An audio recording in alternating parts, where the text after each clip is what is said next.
All right, guys. So we're here to talk probably the number one question we get, and the number one kind of hot button with these ultralight stoves, and it's burn times.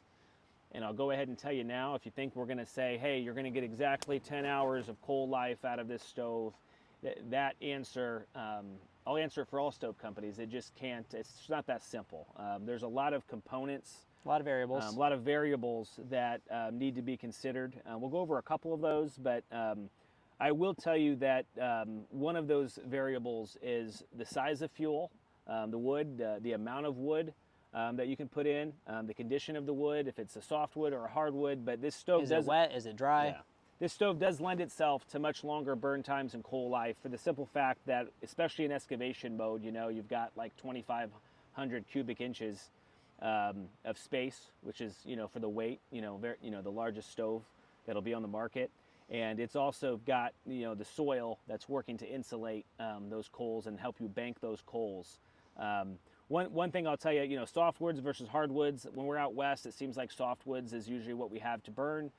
You're going to get less burn times, less coal life, but also hotter fires, and it's going to be a little easier to start a fire. Another thing that some people don't know is I could put in a 2-pound split of wood, or 3 splits that are smaller. That's the same amount of weight, right? It's the same amount of fuel, but due to the surface area and a few other reasons that I won't get into, the larger split is going to burn longer. It's going to hold coals or be a coal for longer. What we typically do, it's hard to cut a lot of splits this size, especially if you're cutting them by hand. So what we would recommend is normally you're starting your fire when you get back to camp, and you're establishing some coals, you're getting things warmed up, and then usually right before bed is when we're going to put 2 or 3 of these in on those hot coals. And then we're going to, it's an important, another thing that kind of depends on the individual running the stove is just being educated that, you've got your spark arrestor, but you want to dampen that fire down. You want to close the door, and while you do want some air coming in, you don't want too much. You want to be able to control the air, and with some larger splits, that's gonna get you the longest burn times. And we've consistently seen, even with soft woods, many hours of coal life. I'll also add though that coal life, because I've had a couple of people say, oh, that's great, you get coals all night, you're going to be warm all night.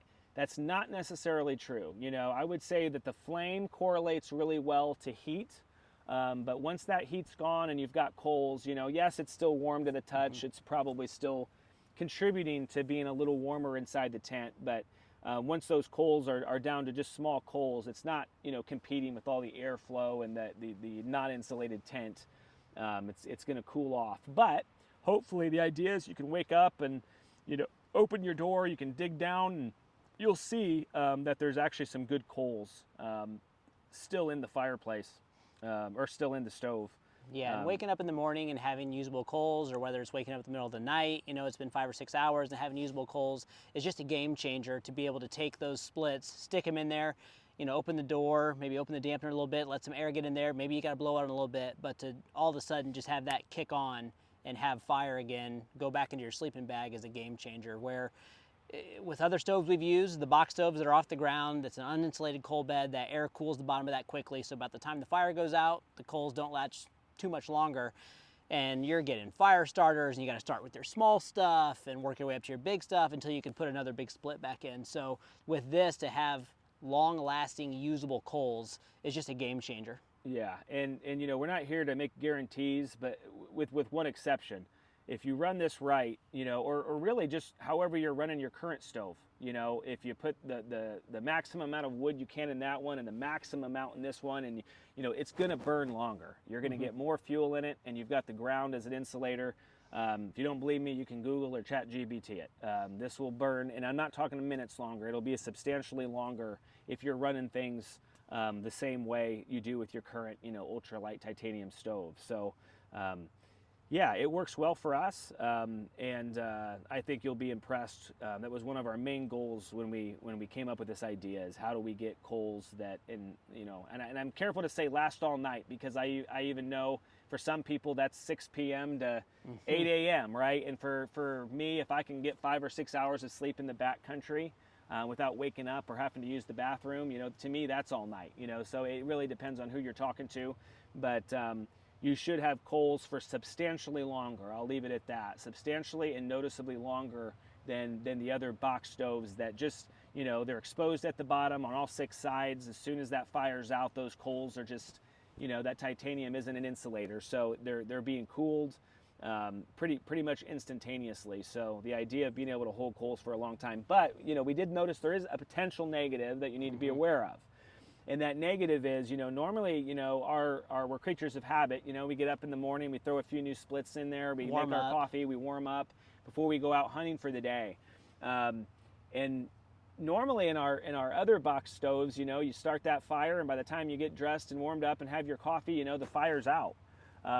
That's not the case with this stove in most circumstances. So you want to be careful because, you know, when you leave for the day, you're probably still going to have some fire or some hot coals inside of the stove. So you're just, you know, we don't recommend that you leave a fire unattended. So if you're leaving for the day, you just going to want to be aware that you're probably going to actually need to put the, you know, I never once had to put a fire out in my other stoves.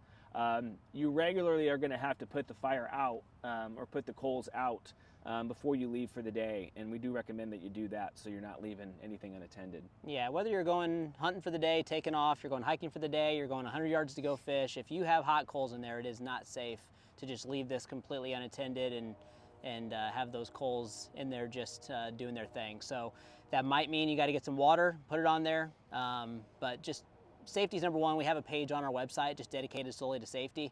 So just something to be aware of. There's huge benefits to long coal life, but there is one thing to think about, is that it has a long coal life, and so you might have to be mindful of that. Yeah, and just to kind of sum it up real quick, so what we do when we start a fire, we're normally just putting our small splits, anything that's going to burn quick, just to get a fire established. We're getting the fire established, and then sometime before bed, once we have some coals established, that's when we're going to open it up and throw those big splits or rounds in there.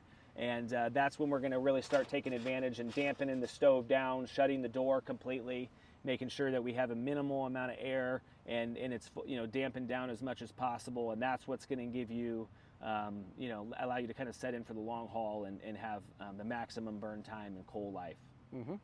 So yeah, anyways, that's the Pyro stove. We won't make any guarantees on burn times, but it's going to be longer, and the science backs that up.